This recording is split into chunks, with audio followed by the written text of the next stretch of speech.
નમસ્કાર મિત્રો, સયાજી લાઇબ્રેરી સામાજિક ચેતનાનું કેન્દ્ર છે.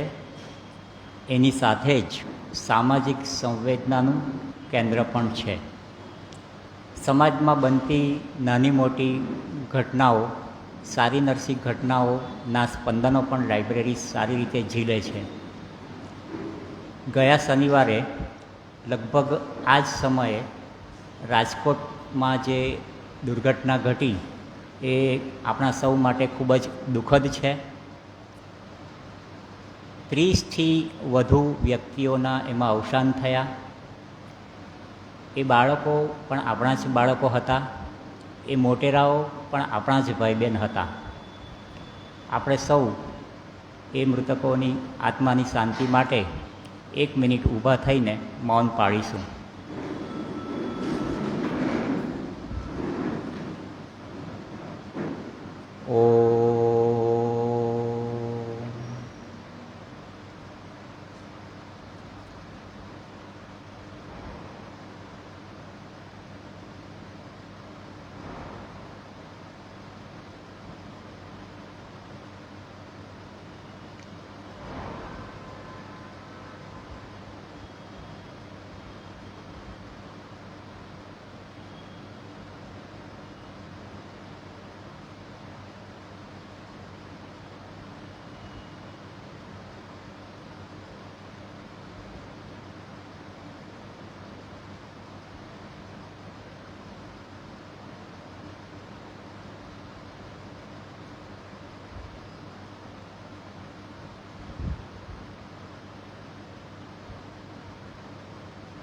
શાંતિ શાંતિ શાંતિ.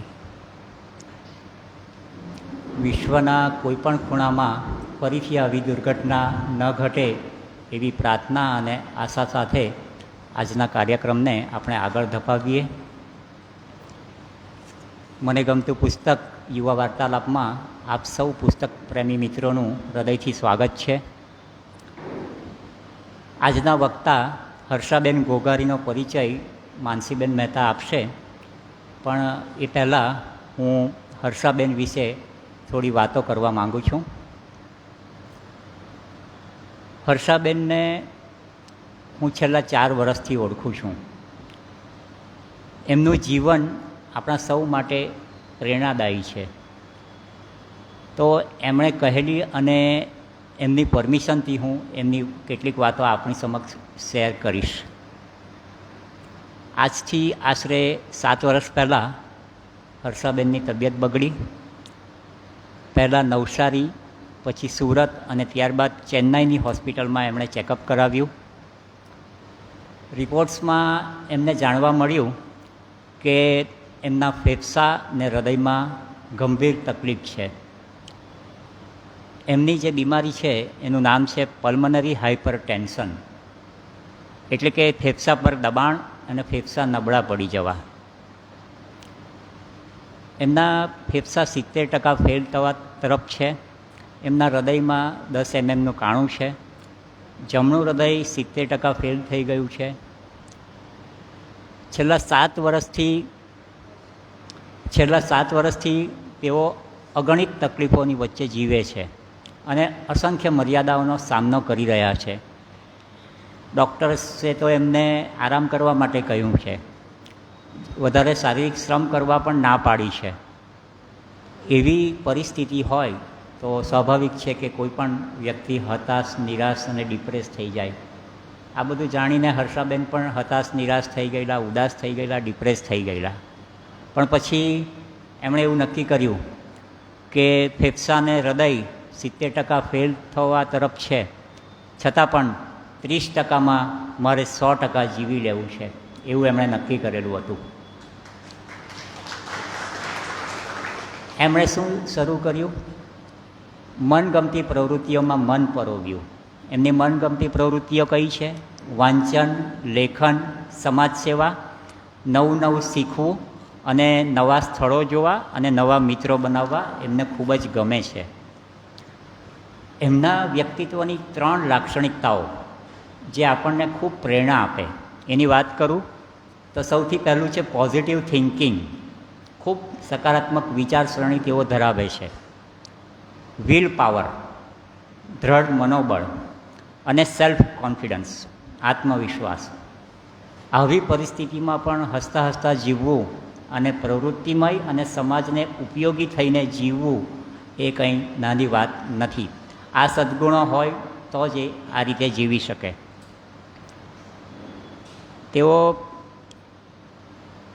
આ બધી પરિસ્થિતિમાંથી પસાર થઈ રહ્યા છે. તેઓ હવે એટલું સુંદર જીવન તેઓ જીવી રહ્યા છે કે એમની નોંધ માધ્યમોએ પણ લીધી. આપને વાત કરું તો મુંબઈના જાણીતા પત્રકાર ને લેખક આશુભાઈ પટેલ, એમણે મુંબઈ સમાચાર જે ન્યૂઝપેપર છે એમાં સુખનો પાસવર્ડ નામની એક કોલમ આવે છે. એમાં હર્ષાબેન વિશે આખો લેખ આશુભાઈએ લખેલો. ત્યારબાદ આપણું જે નવસારી ભાસ્કર છે એમાં દર શનિવારે આવતી કોલમ નારી તું ના હારી, એ 6 મહિના પહેલાં એ કોલમ શરૂ થઈ ગઈ. એમાં સૌથી પહેલો લેખ હર્ષાબેન વિશે હતો. એ લેખ આ લેખકોને પત્રકારોએ એટલા માટે લખ્યા કે જેથી એ વાંચીને સૌ વાચકોને એક પ્રેરણા મળે. મિત્રો, લાઈફ ઇઝ ચોઇસ. જીવન એક પસંદગી છે. Attitude is everything. જીવન પ્રત્યેનો આપણો અભિગમ ને દૃષ્ટિકોણ મહત્ત્વનો છે. આપણા સૌના જીવનમાં નાની મોટી અનેક તકલીફો આવતી હોય છે, પણ એ તકલીફોનો સામનો આપણે કેવી રીતે કરીએ ને એ અગત્યની વાત છે. અને એનું જીવંત ઉદાહરણ આપણા હર્ષાબેન ગોગારી છે. હર્ષાબેન, આપ સૌ અમારા માટે એક પ્રેરણાદાયી વ્યક્તિ છો. આપ જે હિંમતથી આટલું સુંદર જીવન જીવી રહ્યા છો એ માટે અમારા સૌના અભિનંદન તથા શુભેચ્છાઓ. Heads of to you.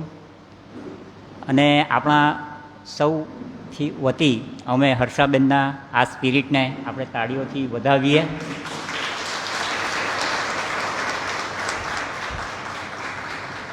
Harshaben વિશે બહુ વાતો કરી શકાય એમ છે, પણ આપણે હર્ષાબેનને સાંભળવાના છે. હર્ષાબેન ખૂબ સુંદર પુસ્તક લઈને આવ્યા છે, ડીપ વર્ક. છેલ્લા એકાદ મહિનાથી તેઓ આ પુસ્તક એમની બધી જ પ્રવૃત્તિઓમાં ભાગ લઈને અને સમય મળે ત્યારે આ પુસ્તક વાંચે, એના વિશે સરસ નોંધ કરી છે એમણે. અને આ પુસ્તક આપણને ખૂબ ઉપયોગી થાય એવું છે. અભ્યાસ હોય, કારકિર્દી હોય, જીવનના નાના મોટા કોઈ પણ કાર્યો હોય, એમાં આપણે ડીપ વર્ક કરવું જોઈએ. એટલે કે ઊંડું કામ કરવું જોઈએ, એકાગ્ર થઈને ધ્યાન દઈને કામ કરવું જોઈએ, એવો આ પુસ્તકનો સંદેશ છે. તો ખૂબ સરસ પુસ્તક લઈને હર્ષાબેન આપ આવ્યા છો. આપનું સ્વાગત છે. હવે માનસીબેન એમનો પરિચય આપશે અને લાઇબ્રેરી વતી પુસ્તક ભેટમાં આપશે. આવો.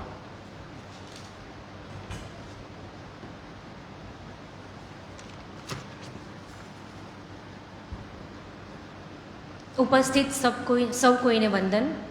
આજના વક્તાનો પરિચય આપતા ખૂબ જ આનંદની આગળ અનુભવાઈ કે આટલી બધી શારીરિક મર્યાદા હોવા છતાં એમણે પોતાના જીવનને એક અનેરો ઉત્સવ બનાવી દીધો છે. એટલે ખૂબ ખૂબ ધન્યવાદ પહેલાં તો હર્ષાબેન, અને તાળીઓથી પહેલાં તો એમને વધાવી દઈએ. નવસારી સ્થિત હર્ષાબેન ખૂબ જ ડિફિકલ્ટ નોકરી એમ કહેવાય ને કે નાના નાના ભૂલકાઓને, નર્સરીના છોકરાઓને ભણાવે છે, કે સૌથી મોટું ટાસ્ક ચેલેન્જિંગ વર્ક છે. લેખિકા, નવોદિત પત્રકાર તથા આરજેજી સ્કૂલમાંથી ભણ્યા છે અને ઇગ્નુમાંથી બીકોમનો અભ્યાસ પૂરો કર્યો છે. વાપીના વલસાડ સંદેશ સાપ્તાહિક વર્તમાન પત્રમાં અંતરના ઊંડાણમાં કટાર લેખક છે. જેસીઆઈ નવસારીમાં 2022-2023 દરમિયાન ડિરેક્ટર PR પોસ્ટ પર રહીને અનેક સેવાકીય કાર્યો કર્યા છે. 2021માં એમણે બ્યુટી કોન્ટેસ્ટમાં દક્ષિણ ગુજરાતમાં 3જો ક્રમ પ્રાપ્ત કર્યો છે. વર્ષાબેન, આપને ખૂબ ખૂબ અભિનંદન. હવે લાઇબ્રેરી તરફથી આ એક પુસ્તક જીત તમારી, શિવ ખેરા આધારિત લિખિત જીત તમારી યુ કેન વિન, અને લાઇબ્રેરીના વાચક શ્રી મગનભાઈ તરફથી અપ્રેષિત પત્ર તથા આભાર પત્ર ભેટ આપવા માટે હું લાઇબ્રેરીના મંત્રી શ્રી માધવીબેનને વિનંતી કરીશ.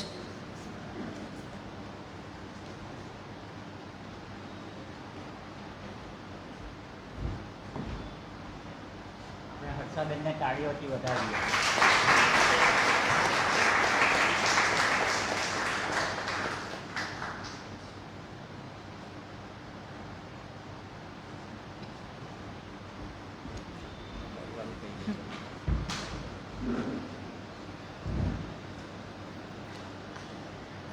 ગમતાનો કરીએ ગુલાલ અંતર્ગત માહિતી સમીક્ષા આજની.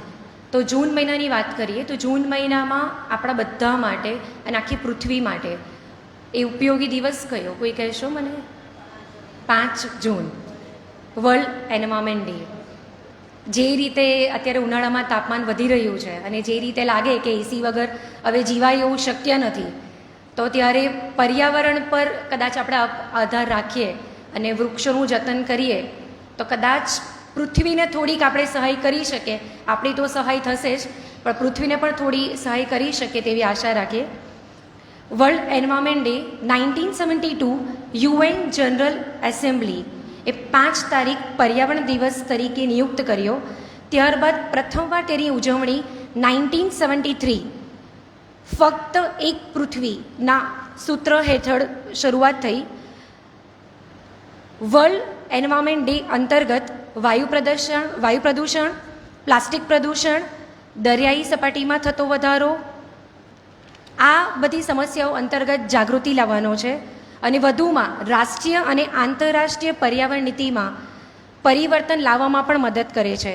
આ વર્ષની થીમ છે ભૂમિ પુનઃસંગ્રહ, રણીકરણ અને દુષ્કાળની સ્થિતિસ્થાપકતા પર ધ્યાન આપવું. દર વર્ષે કોઈ એક દેશ આ અંતર્ગત ઉજવણી કરે છે અને આ વર્ષે સાઉદી અરેબિયા દેશ યજમાન તરીકે ભૂમિકા નિભાવશે. આપણે વક્તવ્ય સાંભળીએ એની પહેલાં સૌને એક વિનંતી કે આપનો મોબાઈલ સાયલન્ટ મોડ પર મૂકી દેશો કે જેથી વાર્તાલાપમાં કંઈક અડચણ ના આવે. હવે પછી હું વર્ષાબેનને વિનંતી કરીશ કે આપ આવો અને વક્તવ્ય શરૂઆત કરો.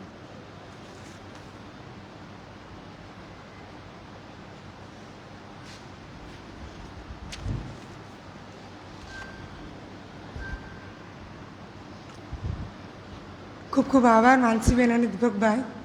પરિચય સાંભળીને જે જીવનના મહત્ત્વના 2 પરિબળો છે જીવવા માટે, આત્મવિશ્વાસ અને આત્મબળ, એમાં થોડો વધારો થઈ ગયો છે. ખૂબ ખૂબ આભાર. સયાજી લાઇબ્રેરીનો પણ ખૂબ ખૂબ આભાર કે જેમણે મને આ તક આપી. અને અહીં ઉપસ્થિત સર્વેને મારા નમસ્કાર તેમજ વડીલોને વંદન. હવે આપણે વાર્તાલાપ શરૂ કરી દઈએ. આ ડીપ વર્ક પુસ્તક કાર્લ ન્યૂપોર્ટની પુસ્તક છે. એમણે 7 પુસ્તકો લખ્યા છે, જેમાંથી આ ડીપ વર્ક પણ વર્લ્ડ બેસ્ટ સેલર બુક છે. આ પુસ્તક 2 વિભાગમાં વહેંચાયેલી છે, વિચારો અને નિયમો. હવે એ 2 વિભાગ વિશે શરૂ કરીએ. પહેલાં એક ઉદાહરણ બહુ સરસ છે આમાં, આમુખ વિશે આપેલું, આમુખમાં એ જોઈ લઈએ, કારણ કે આ ઉદાહરણ થકી આપણે સમજી શકીએ કે ડીપ વર્કનું મહત્ત્વ કેટલું છે. સ્વિટ્ઝરલેન્ડના બોલિંગેન નામનું એક ગામ આવેલું છે. ત્યાં જાણીતા સાયકાટ્રિસ્ટ કાર્લ યુંગે 1922માં એક આરામગૃહ બનાવેલું હતું. શરૂઆતમાં એમણે 2 માળનો ટાવર બનાવ્યો હતો. તો પ્રસિદ્ધ પત્રકાર તે સમયના તેમણે એક ડેઇલી રિચ્યુઅલ્સ કરીને એક પુસ્તક લખ્યું હતું.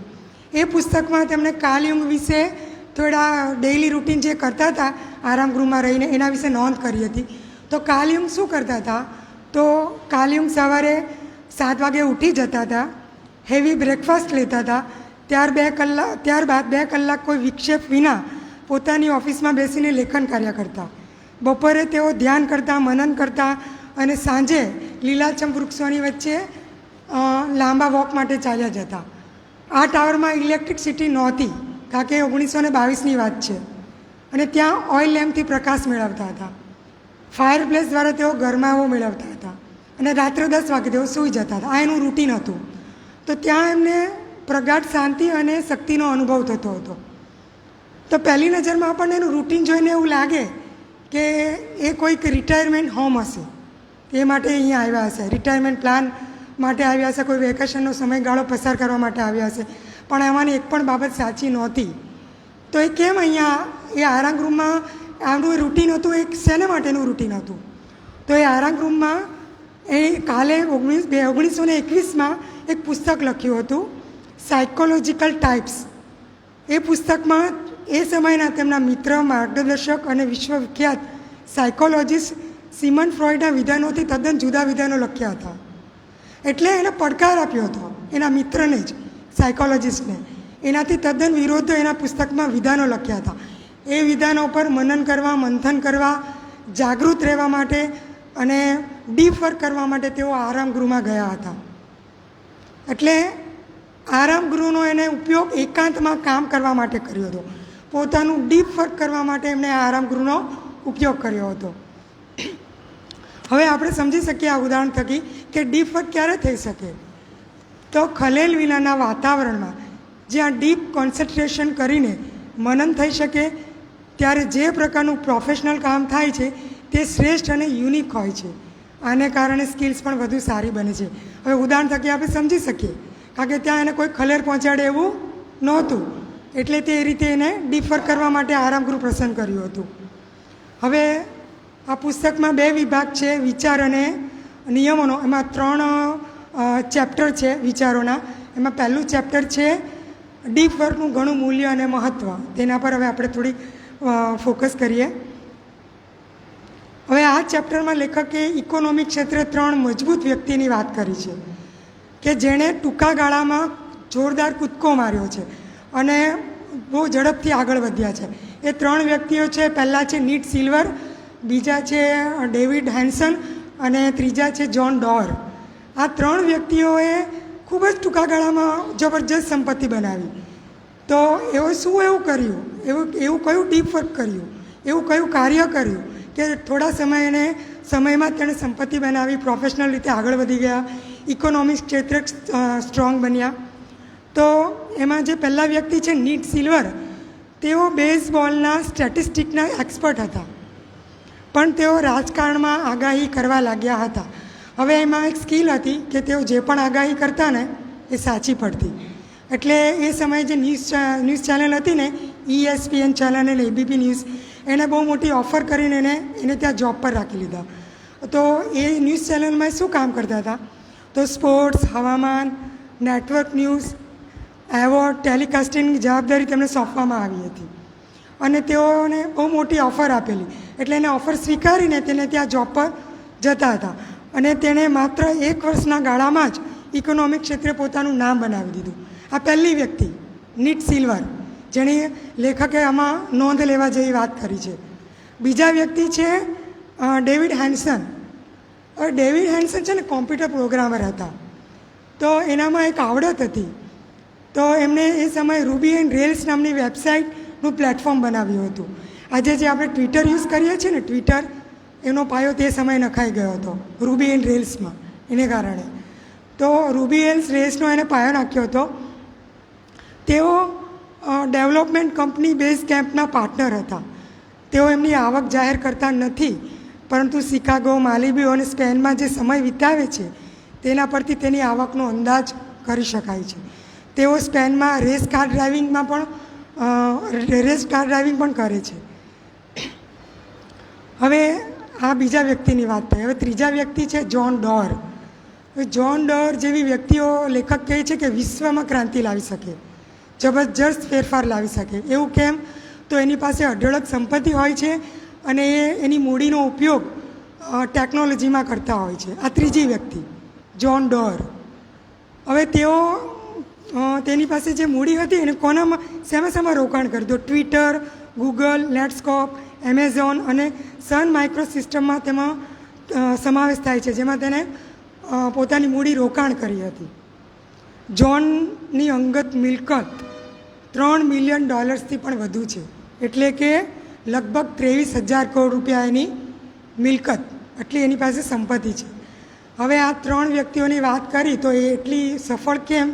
લેખક કહે છે કે આટલી સફળ કેમ, તેનું કારણ શું? કારણ કે તેઓની કાર્ય કરવાની પદ્ધતિ, તેમની સ્કિલ્સ અને આવડત, આ 3 વસ્તુ એનામાં હતી.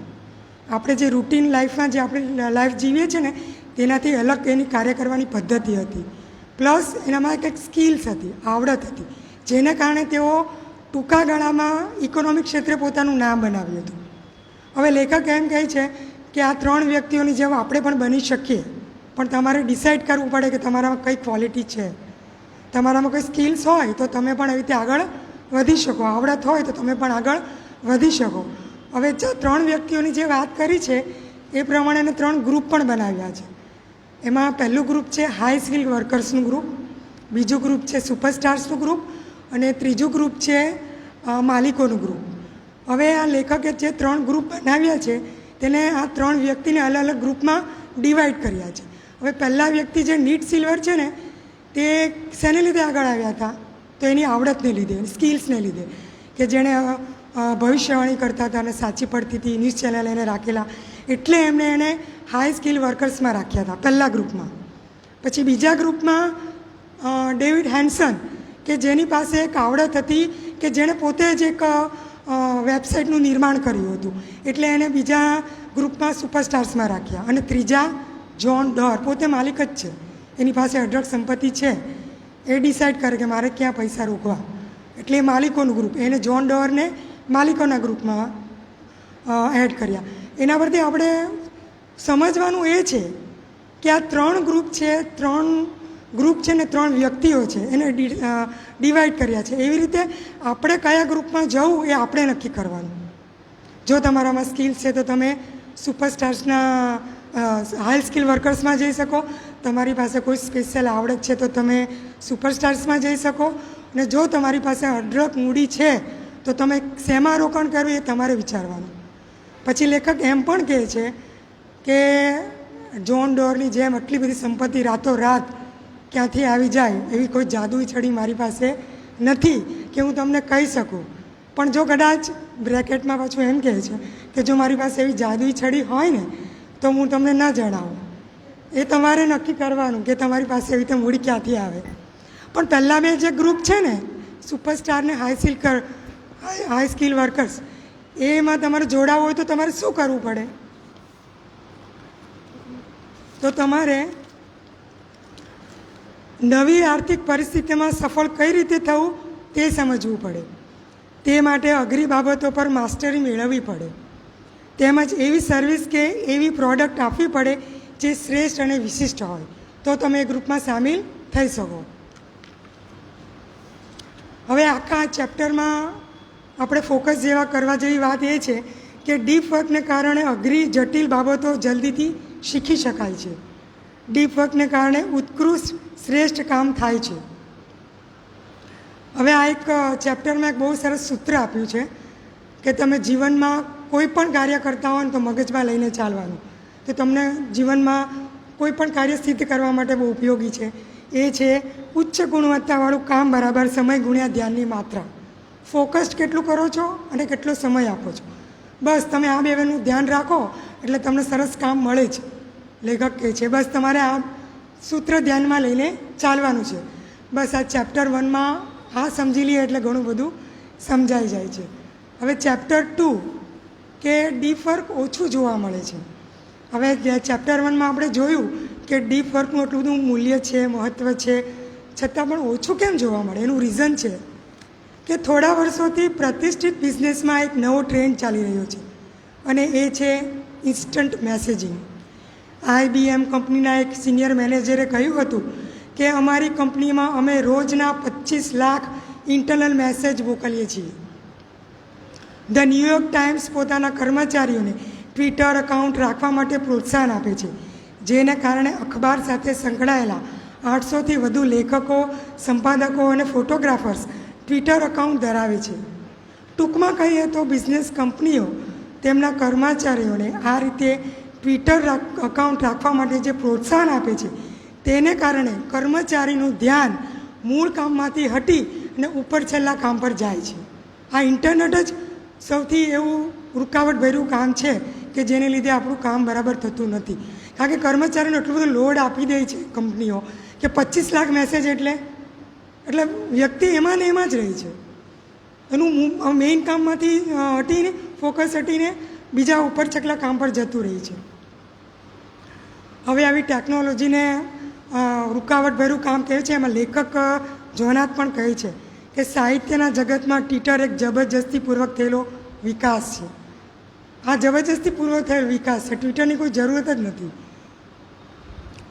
એની આ વિધાનથી ઘણાએ તેમને જૂનવાણી કહ્યા હતા, ઘણાએ એની આલોચના કરી હતી.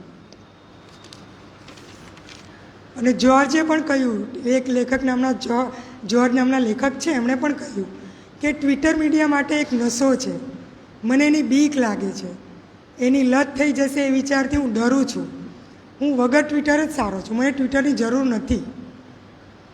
આ બધા ટ્વિટર વિરોધી લેખકો છે અને એનો વિરોધ પણ કરવાવાળા ઘણા લોકો છે. હવે એક નાનકડો પોઈન્ટ છે કે ઇન્ટરનેટની ફેશન કે જે ડીફર્ક કરવામાં આપણે રૂકાવટ આપે છે. તો 1990માં જ્યારે પહેલીવાર પર્સનલ કોમ્પ્યુટરની ક્રાંતિ આવી ત્યારે પોસ્ટમેને ચેતવણી આપી હતી કે આપણો સમાજ ટેકનોલોજીની સાથે સંબંધ બાંધી રહ્યો છે, જેને કારણે આગળ તકલીફ આવવાની જ છે.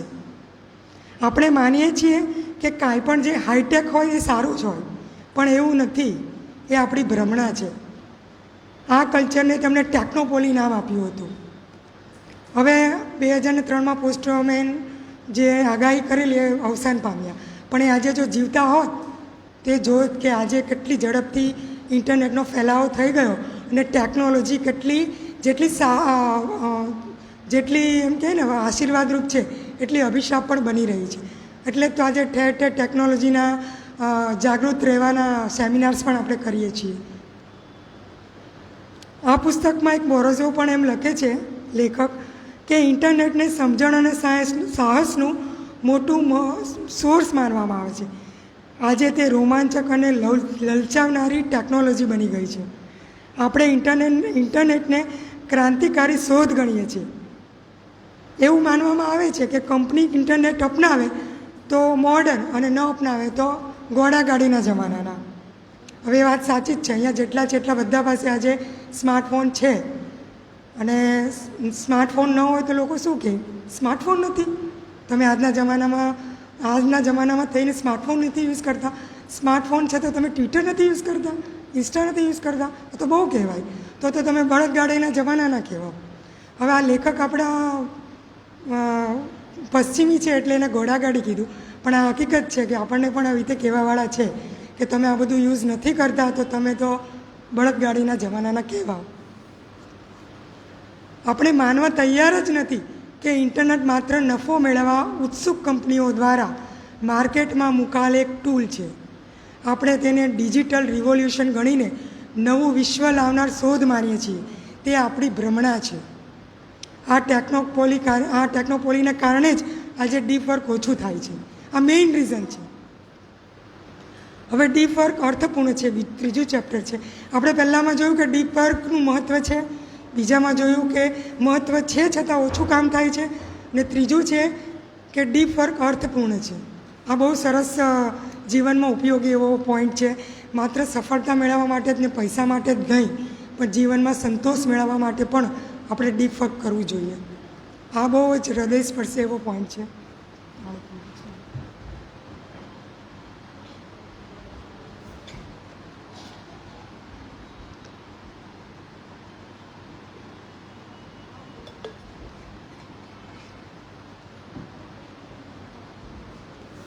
ચેપ્ટર 3 ડીપ વર્ક અર્થપૂર્ણ છે.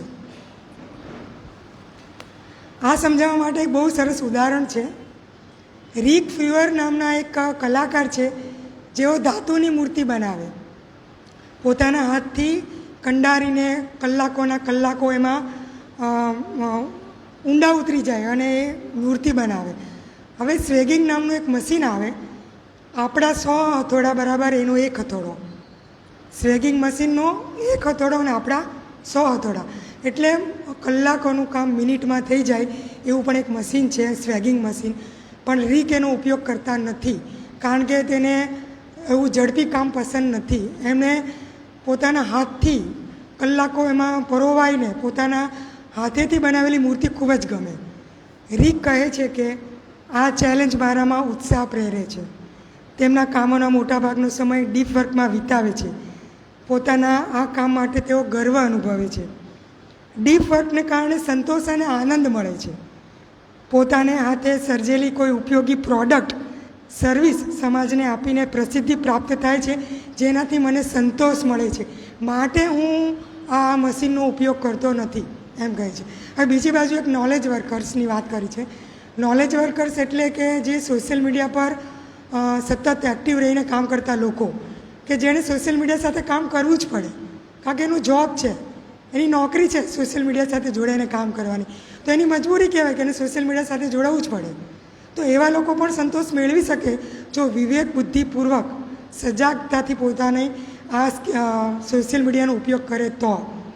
પણ કહેવાય છે કે જે રીક જેવો સંતોષ આ નોલેજ વર્કર્સને મળતો નથી, પણ એને મેળવવો હોય તો થોડીક મહેનત કરવી પડે. હવે આ બંને વચ્ચેનો તફાવત બતાવ્યો છે કે જો રિક ફ્યુલર જેવા કલાકાર છે, જો ફેસબુક પર ન હોય ને તો લોકો કહે તમે ફેસબુક પર નથી, હા ચાલે, હવે ઇટ્સ ઓકે, ચાલે, એ તો ઠીક છે, એની મરજી. પણ આવા સોશિયલ મીડિયા પર વર્ક કરવાવાળા વ્યક્તિ જો હોય, નોલેજ વર્કર્સ, એ જો ન હોય ને ફેસબુક પર, તો એને ચક્રમ કહેવામાં આવે છે. એવું લેખક ચોખ્ખું આમાં લખ્યું છે કે એવા લોકોને ચક્રમ કહેવામાં આવે છે. હવે આ ચેપ્ટર 3માં ડીપ વર્કનો એક બહુ સરસ અર્થ નીકળે છે આ ઉદાહરણ થકી, કે ડીપ વર્કનો અર્થ એમ પણ નીકળે છે કે ડીપ વર્ક માત્ર વધુ પૈસા કમાવા માટે જ નહીં, પણ સારું સંતોષમય જીવન જીવવા માટે પણ જરૂરી છે. જેમ રીકને સંતોષ મળે છે પોતાની હાથેથી મૂર્તિ બનાવીને. ડીપ વર્ક માટે ન્યુરોલોજી શું કહે છે? આ પોઈન્ટ, આ પુસ્તક હું વાંચતી હતી ને ત્યારે સૌથી હૃદય સ્પર્શેલો પોઈન્ટ છે આ ન્યુરોલોજીનો.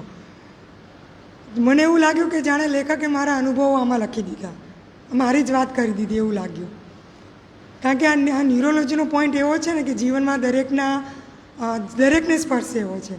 જીવનમાં કોઈ મોટી સફળતા મેળવવા કે જીવનમાં કોઈ આગળ વધવા માટે જ નહીં, પણ જે જીવનમાં હતાશ થઈ ગયા હોય, પડી ભાંગ્યા હોય, કોઈ બીમારીમાં સપડાઈ ગયા હોય, એવી કોઈ ઘટના બની હોય, તો એમાંથી ઊભા થવા માટે, જીવંત થવા માટે આ બહુ જરૂરી એવો પોઈન્ટ છે ન્યુરોલોજીનો પોઈન્ટ.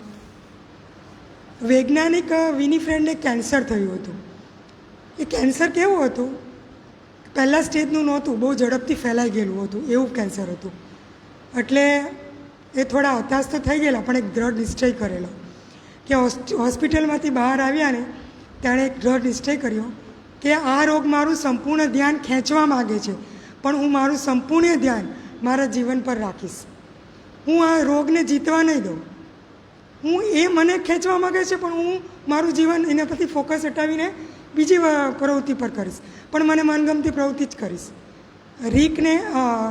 વિનીફ્રેડને રાત્રે માટીની કરીને એક શરાબ આવે છે, માટીની પીવાનો એક પેગ મારવાનો આનંદ આવતો, અને રાત્રે સાંજે એક મૂવી જોવાનું ગમતું. તો રોજ સાંજે એક મૂવી જોવા બેસી જતા અને એક પેક મારતા અને એને આનંદ આવતો. એટલે એ કેન્સરની પીડા ભૂલી જતા હતા. એટલે એને સંપૂર્ણ ધ્યાન એનું આ તરફ વાળી દીધું અને એક રૂટીન બનાવી દીધું. એટલે એને આનંદ મળવા લાગ્યો. એટલે લેખક એમ જ કહે છે કે જીવનમાં આપણે ફોકસ ન કરવાની બાબતો પર ફોકસ કરીએ છીએ એટલે જ દુઃખી છીએ. પોતાનું ધ્યાન યોગ્ય બાબતો પર કેન્દ્રિત કરીને આનંદની અનુભૂતિ મેળવી શકાય છે. આપણને એમ કે મોટી મોટી વસ્તુઓ જ આપણને ખુશી આપે છે, જેમ કે બહુ મોટું આપણે જોબમાંથી પ્રમોશન મળી ગયું, થોડુંક નાના ઘરમાં રહેતા હોય તો બંગલામાં જતા રહ્યા, આવી મોટી બાબતો જ આપણને ખુશી આપે. પણ ના, દિવસ દરમિયાનની નાની નાની ક્ષણો જે આનંદ આપે છે તે આપણને આવી મોટી બાબતો આપતી નથી. એટલે કહેવાય છે કે ફિલોસોફીમાં કે આપણે ઘણા સાહિત્યોમાં પણ કહેવાયું છે કે જીવન વર્ષોમાં ને બે ક્ષણોમાં હોય છે. જીવન પતંગિયા જેવું હોવું જોઈએ કે આપણે નાની નાની ક્ષણોને માણી શકીએ, એ જ સાચું જીવન છે. એટલે આ મેં કીધું ને મારા સ્વ અનુભવો, તો કે હું આમાં મારી વાત પણ જોડી દઉં.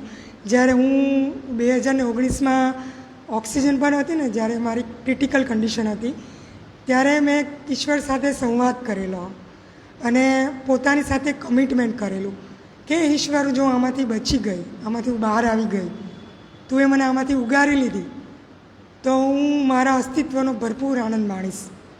મારું જે જીવન મળ્યું છે એનો ભરપૂર ઉપયોગ કરીશ. અસ્તિત્વ શું છે ને, જ્યારે આપણી મોત સામે દેખાય ને ત્યારે જ ખ્યાલ આવે. જીવનનો સાચો અર્થ ત્યારે જ ખ્યાલ આવે. પછી મેં મારી સાથે ખુદ સાથે કમિટમેન્ટ કર્યું હતું કે મારી ગમતી પ્રવૃત્તિઓ હું કરીશ, મને જે ગમે છે એમાં હું સમય વિતાવીશ. અને આ પોઝિટિવ થિંકિંગ સાથે હું આગળ વધી અને આજે હું ખૂબ જ પોઝિટિવ બની ગઈ. એટલે મેં કીધું કે આ અનુભવો લેખકે લખ્યા એવું મને લાગ્યું. હવે ડીપ વર્ક માટે સાયકોલોજી શું કહે છે? બે સાયકોલોજિસ્ટ છે વિલ્હેમ હોફમાન અને બોમિસ્ટર. તેમણે 205 વયસ્કોને બીપર આપેલા. એ ચોક્કસ સમયે બીપ વાગતી. છેલ્લા 30 મિનિટમાં શું ઈચ્છા હતી તેમને જણાવવાનું રહેતું. સ્વાભાવિક છે, ઈચ્છાઓ થવી સ્વાભાવિક છે. તો દરેકને અલગ અલગ ઈચ્છાઓ થતી. તેમાં કઈ કઈ ઈચ્છાઓ હતી? ખાવાની, ઊંઘવાની, સેક્સ કરવાની, ડીપ વર્ક વચ્ચે બ્રેક લેવાની, ઈમેલ ચેક કરવાની, વેબ સર્ફિંગ કરવાની, મ્યુઝિક સાંભળવાની, ટીવી જોવાની, આ બધી ઈચ્છાઓ થતી. લેખક કહે છે અને સાયકોલોજિસ્ટના મુજબ ઈચ્છાઓ તમારી પર વિજય મેળવી લેશે તો તમે ડીપ વર્ક નહીં કરી શકો. એટલે જો તમારે અઘરું કામ કરવું હોય, કોઈ જીવનમાં સફળતા મેળવવી હોય અને કોઈ ફોકસ કરીને કોઈ લક્ષ્ય તરફ આગળ વધતા હો તો તમને જો આવી ઈચ્છાઓ થાય તો એના પર કંટ્રોલ રાખતા શીખવું જોઈએ. ડીપ વર્ક કરવા માટે બહુ મહત્ત્વનો પોઈન્ટ. હવે અહીંયા ચેપ્ટર 1, 2 અને 3 વિચારોનો વિભાગ પૂરો થાય છે અને બીજો વિભાગ છે નિયમોનો. એ હવે આપણે જોઈ લઈએ. એમાં પહેલો નિયમ છે ડીપ વર્ક કરો.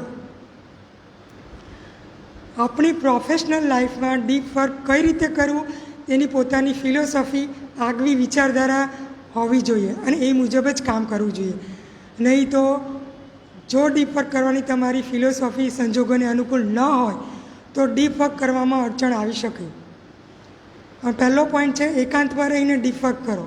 હવે શરૂઆતમાં તમને મેં ઉદાહરણ આપી દીધું કે સ્વિટ્ઝરલેન્ડનું બોલિંગ એન્ડ ગામ, તેમાં કાલિયુંગે જે આરામગૃહ બનાવેલું તેમાં ખલેલ ન પહોંચે માટે આરામગૃહમાં એ કામ કરતા હતા. તો એનું ઉદાહરણ લઈ શકાય આપણે. બીજું છે ચોક્કસ ક્રમ મુજબ ડીપ વર્ક કરવાની ફિલોસોફી. તમે એક ચોક્કસ ક્રમ બનાવવો પડે. હવે એ માટે ઉદાહરણ આપ્યું છે જાણીતા કોમેડિયન સિનફેલ્ડ. એ જોક્સ બનાવતા હતા, જોક્સ લખતા રોજ, કારણ કે જોક્સ બોલવા માટે લખવી પડે. તો રોજ સાંજે શું કરતા, એ જોક્સ લખવા બેસી જતા અને દિવાલની સામે એક કેલેન્ડર મૂકી દેતા. જે દિવસે જોક્સ લખે ને ત્યારે એ તારીખ ઉપર એક ક્રોસ કરી દેતા. પછી બીજે દિવસે બેસે તો બીજે દિવસે બીજી તારીખ પર ક્રોસ કરી દે. એવી રીતે એ ક્રોસનો ક્રમ જળવાઈ રહેતો. એટલે આવી રીતે ક્રમ તૂટવો ન જોઈએ જો આપણે ડીપ વર્ક કરવું હોય તો. નિયમ મુજબ વ્યવસ્થિત રીતે કામ કરો. ડીપ વર્કમાંથી તમારું સારું પરિણામ તમારે મેળવવું હોય તો કડક નિયમોનું પાલન કરી વ્યવસ્થિત રીતે કામ કરવું જોઈએ. એમ કેવી રીતે કામ કરવું જોઈએ? તો કામ કરવાનું સ્થળ અને સમય નક્કી કરવો જોઈએ. કામ કરવાની રીત નક્કી કરવી જોઈએ. તમારા કામને સપોર્ટ કઈ રીતે કરશો તે નક્કી કરવું જોઈએ. હવે એક પોઈન્ટ છે મોટા ફેરફારો લાવો. હવે જે પણ જીવનમાં બહુ મોટા વ્યક્તિઓ છે, બહુ સફળ વ્યક્તિઓ છે, તો એમનું જીવન જુઓ ને તો એ લોકો સફળ કેમ છે? તો તેઓએ પોતાની કાર્ય પદ્ધતિમાં થોડો ફેરફાર લાવ્યા છે. તે માટેના 2 ઉદાહરણો બહુ સરસ છે કે ડીપ વર્ક કરી સફળતા મેળવવા માટે 2 વ્યક્તિઓના નામ આપ્યા છે. જેમાં હેરી પોટરનું જે પુસ્તક લખેલું જે લેખકે, એ કહેવાય છે કે એનું એક ચેપ્ટર લખવું બહુ અઘરું હતું. જેવું તેવું પુસ્તક નહોતું, બહુ એમાં માનસિક શક્તિની જરૂર પડતી. એટલે એમણે શું કરેલું, ઘરેથી કામ નહોતા કરતા, એ હોટલના રૂમમાં જઈને કામ કરતા અને હોટલના રૂમનું ભાડું, રોજનું ભાડું $1000 હતું. એને આ કાર્ય પદ્ધતિ અપનાવેલી હેરી પોટરના લેખકે.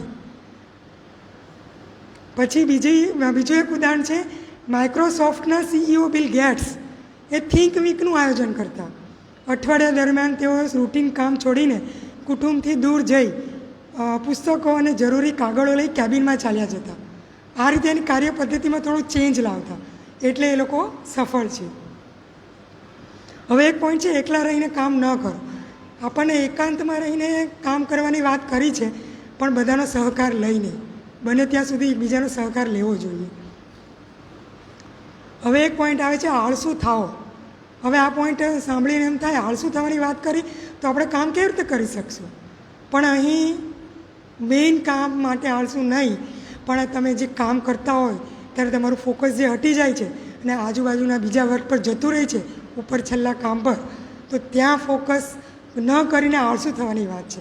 જેમ કે આપણે કામ કરતા હોય અને કોઈ પ્રોજેક્ટ લઈને બેઠા હોય તો આપણને એમ થાય કંટાળી કે ચાલી જરા મોબાઈલમાં આમ સર્ફિંગ કરી લો, ચાલી જરાક ટીવી જોઈ લો, મ્યુઝિક સાંભળી લો.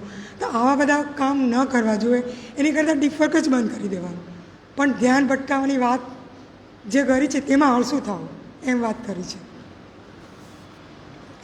હવે બીજી એક વાત પણ છે કે તમારે ઓફિસનું કામ ઓફિસ અને ઘરનું કામ ઓફિસનું કામ ઓફિસમાં જ કરવાનું, ઘરે જઈને લઈને જવાનું નથી. એટલે કામનો ટોપલો તમારે પરિવારને ત્યાં જઈને એના પર બોજ દેખાડવાનો નથી. પરિવાર સાથે તમે ટાઈમ સ્પેન્ડ કરો. ઘેર જઈને કોફી પીવાનું, પરિવાર સાથે મજાની વાતો કરવાનું અને નવરાશની પળોનો આનંદ માણવાનો વિચાર કરો. એવું કરવાથી શું થાય છે? તો આવા ફ્રી ટાઈમને કારણે તમારી દ્રષ્ટિ કેળવાય છે, મન ડીપ વર્ક કરવા માટે રિચાર્જ થાય છે. રિચાર્જ કરવાની વાત છે આમાં. તમે ઓબ્વિયસલી તમને કંટાળો આવવાનો જ કોઈ પણ વર્ક કરો તો તેમાં રિચાર્જ થવું બી જરૂરી છે ને. તમે આખો દિવસ કામ ન કરી શકો, એટલે પરિવાર સાથે પણ તમારે ટાઈમ સ્પેન્ડ કરવાનો, એટલે તમે રિચાર્જ થઈ શકો. હવે બીજો નિયમ છે કે કંટાળો સ્વીકારો. જો હમણાં જ મેં વાત કરી કે આપણે કંટાળો આવવાનો જ છે. તમે કોઈ પણ કાર્ય કરો, એવું હાર્ડવર્ક કરવા બેસો એટલે તમને કંટાળો આવવાનો જ છે. પણ એ કંટાળાનો સ્વીકાર કરતાં શીખો, એની આદત પાડો, તો તમે કોઈ લક્ષ્ય પાર પાડી શકશો. હમણાં મેં આગળ બી વાત કરી તેમ કે ડીપ વર્ક કરતાં કંટાળો આવે તો ઉપર છકલા કામ ન કરતાં ડીપ વર્ક જ બંધ કરી દેવું જોઈએ. હવે એમાં એક નાનકડો પોઈન્ટ છે, યાદશક્તિમાં વધારો કરો. આ બહુ સરસ પોઈન્ટ છે. લેખક કહે છે આપણે નાના હતા ને, સ્કૂલમાં ભણતા હતા ને, ત્યારે કોઈ વસ્તુ યાદ રાખવી ને રટ્ટા મારતા. એક વાક્ય 10 વાર વાંચીએ કે આમ આમ આમ આમ કરીને વાંચી જઈએ, એટલે રિપીટ રિપીટ રિપીટ, એટલે આપણને રટ્ટા મારે એટલે યાદ રહી જતું. કારણ કે આપણને એવી સમજણ નહોતી ત્યારે. પછી જેમ જેમ મોટા થયા ત્યારે આપણને ખબર પડી કે રટ્ટા મારવાથી નહીં પણ સમજીને કરવાથી આપણને યાદ રહે છે, ઇઝીલી યાદ રહે છે. પછી આપણે જેમ જેમ મોટા થયા એ રીતે કોઈ પણ વસ્તુને એ રીતે સમજણથી યાદ રાખવાની કોશિશ કરી. હવે આપણું મગજ છે ને માહિતીઓ બહુ જલ્દી યાદ નથી રાખતું. આપણું મગજ દ્રશ્યો અને પ્રસંગો બહુ જલ્દી યાદ રાખે. એટલે આપણા મગજને એવી આદત પાડવાની. અત્યારે અહીંયા બેઠેલા દરેકને કોઈ પ્રસંગની યાદ આવતી હોય ને, તમે એ પ્રસંગમાં પાછળ જાઓ ફ્લેશબેકમાં, એટલે તરત તમને બધા સીન દેખાવા મળે કે ભાઈ હા પ્રસંગ થયો તો મારા ઘરે, કે આવું આવું થયેલું એમ. પણ કોઈક માહિતી બોલવાની કહો તો તમને જલ્દી યાદ નથી આવતી. એટલે આપણું મગજ દ્રશ્યો અને પ્રસંગો વધારે યાદ રાખતું હોય છે. તો એ મુજબ આપણા મગજને ટ્રેન કરવાનું, એમ લેખક કહે છે. જે માટેમાં ઉદાહરણ બહુ સરસ છે. ગંજીફાના પત્તાની રમત, 52 પત્તાઓ આવે છે ને, એ કે તમે શું કરી શકો. 52 પત્તાની જે પત્તા આવે છે તેમાંથી એક પત્તું યાદ રાખવું હોય તો તમારે કોઈ વ્યક્તિ અથવા વસ્તુ એની સાથે તમારે પત્તાને જોડી દેવાનું. જેમ કે મુકેશ અંબાણી છે, એ બહુ અમીર વ્યક્તિ છે. એટલે અમીરીનું પ્રતીક શું? તો ડાયમંડ. એવું આપણા મગજમાં તરત આવે ડાયમંડ. તો ડાયમંડ કિંગ એટલે ચોકટનો બાદશાહ, ડાયમંડ કિંગ એટલે મુકેશ અંબાણી. એને એની સાથે જોડી દો એટલે તમે તરત યાદ રહી જાય. એવી રીતે 52 પત્તા તમારે એવી રીતે યાદ રાખવાના છે. કોઈક વસ્તુ અથવા કોઈ વ્યક્તિ સાથે જોડી દો એટલે તમે ઇઝીલી યાદ રાખી શકો. આ યાદશક્તિ કેળવવા માટેનું આપણને એક ઉદાહરણ આપ્યું છે. હવે નિયમ 3 છે, સૌથી અસરકારક નિયમ છે સોશિયલ મીડિયાનો ત્યાગ કરો. તમારે ડીપ વર્ક કરવું હોય તો તમારે સોશિયલ મીડિયાથી દૂર જવું જ પડે. એટલે આ મુદ્દો બહુ જ અગત્યનો અને આજકાલ બહુ ટ્રેન્ડમાં બી છે, કારણ કે સોશિયલ મીડિયા વગર કોઈને ચાલતું જ નથી. અને લેખકે અહીં એટલું બધું ફોકસ કર્યું છે, સોશિયલ મીડિયા વિશે એટલું બધું લખ્યું છે. કાલ ન્યૂ બર્થડે લખ્યું છે, એવી કહી દો કે મારા વિચારો નથી, આ લેખકના વિચારો છે. અહીં બહુ સરસ એક ઉદાહરણ આપ્યું છે ને, એ બહુ સમજવા જેવું છે.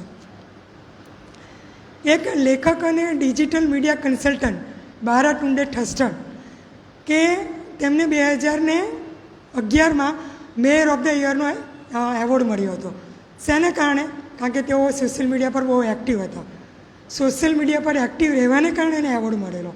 તેનું સતત એનું કામ કે આટલા બધા એક્ટિવ રહેતા ને, એના મિત્રો બી એને કહેતા કે થર્સ્ટન એટલે વિશ્વના મોસ્ટ કનેક્ટેડ મેન, કે એને તો બધી જ ખબર હોય, એટલે વિશ્વ સાથે જોડાયેલા, કારણ કે સોશિયલ મીડિયામાં એટલા બધા એક્ટિવ હોય એને બધી જ ખબર હોય. પણ એને કારણે તદ્દન થાકી પણ ગયેલા હતા. પણ એને એવોર્ડ મળ્યો તો એ શું કરતા હતા? એ વર્ષ દરમિયાન એને 59,000 જીમેલ્સ એટલે કે રોજના 160 જેટલા મેલ્સ લખેલા વાંચે, 160 રોજના. પછી ફેસબુક પર 1500 જેટલી પોસ્ટ કરી હતી, એના પર કમેન્ટ કરી, પોસ્ટ કરી. તમે વિચાર કરો 1500 પોસ્ટ એટલે એને કારણે તેઓ તદ્દન થાકી ગયા હતા, ઘસાઈ ગયા હતા, શક્તિહીન થઈ ગયા હતા. એને એક બ્રેકની જરૂર હતી. જેને કારણે એને એવોર્ડ મળ્યો તેનાથી જ એને બ્રેકની જરૂર પડી ગઈ. એટલે એને નક્કી કર્યું કે હું 25 દિવસ સોશિયલ મીડિયાથી દૂર જતો રહું અને હું થોડોક રિલેક્સ થઈ જાઉં. એટલે એણે નક્કી કર્યું કે હું 25 દિવસ કશું નહીં યુઝ કરું. ઇન્સ્ટાગ્રામ, ફેસબુક, ટ્વિટર બધું બંધ કરી દઈશ. એટલે 25 દિવસ એમણે બંધ કરી દીધું. પછી એના અનુભવો પણ લેખક લખે છે. આમાં બહુ કટાક્ષમાં વાત કરી છે, સમજવા જેવી છે. એમણે લેખક કહે છે કે એટલે જે ઠસ્ટન છે એ કહે છે કે મારા અસ્તિત્વની એક પણ ડોક્યુમેન્ટરી સાબિતી સોશિયલ મીડિયા પર ન આપવા છતાં હું તો જીવતો હતો. મને ખબર પડી તો હું જીવું છું એમ. પછી ઇન્સ્ટાગ્રામ પર જાહેર કર્યા વગર મેં જુદી જુદી વાનગીઓનો સ્વાદ માણ્યો હતો. ગજબ થઈ ગયું. તો બી મને ખાવાનું ભાવતું હતું. ઇન્સ્ટાગ્રામ પર મેં પોસ્ટ નહીં મૂકી કે ભાઈ મેં આજે આ ખાધું, છતાં બી મને તો સ્વાદ આવતો હતો. પછી આ સૌથી મોટું મહત્ત્વની વાત છે કે હું એ 25 દિવસ જ્યારે મેં સોશિયલ મીડિયા છોડ્યું ને ત્યારે હું બાઇક ખરીદવા ગયો હતો. ત્યાં મને કોઈએ એમ નહોતું પૂછ્યું કે તમારું ટ્વિટર એકાઉન્ટ છે, કારણ કે મેં એની સાથે કોઈ લેવા દેવા જ નહોતી. ટ્વિટર એકાઉન્ટ પછી મને ખ્યાલ આવ્યો કે આટલું બધું મહત્ત્વ નથી રાખતું જેની પાછળ એટલો ગાંડો હતો, એટલો બધો પાગલ હતો, એટલો બધો એક્ટિવ હતો. 25 દિવસમાં ધીરે ધીરે એ સોશિયલ મીડિયા વગર સેટ થવા લાગ્યા. એના વગર જીવવા માટે સંતોષ મળવા લાગ્યો. ત્યાં તો 25 દિવસ પૂરા થઈ ગયા. ફટાફટ 25 દિવસ જતા રહ્યા. પછી એમને એક 25 દિવસ પછી ફરીથી આવવું પડ્યું સોશિયલ મીડિયા પર.